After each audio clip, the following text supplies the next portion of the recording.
If you've ever saved your Facebook password and now want to remove it, you're in the right place. In this video, I'll show you exactly how to remove a saved password on Facebook in just a few quick steps. This is useful if you're sharing a device, protecting your privacy, or just want to make sure your login details are not stored where you don't want them. And if you find this tutorial helpful, make sure to hit that like button and subscribe for more easy tech guides. Let's get started. First, open Facebook and make sure you're signed in to the account where you want to remove the saved password. Once you're in, look for the menu and go to Settings and Privacy. From there, tap or click Settings. This is where Facebook keeps your account and security options.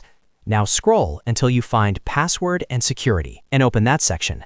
Inside Password and Security, you should see an option related to saved login details.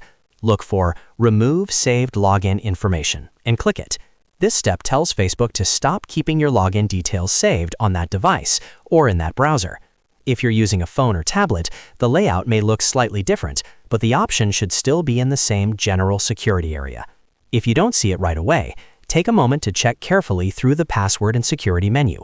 Once you select Remove Saved Login Information, confirm the change if Facebook asks you to. After that, the saved password will be removed. And the next time you open Facebook, you may need to sign in manually again. That's a good thing if you want more control over your account and better privacy on shared devices. You've now successfully removed the saved password on Facebook. If this video helped you out, please give it a like, subscribe to the channel, and turn on notifications so you don't miss the next simple tutorial. Thanks for watching, and I'll see you in the next one.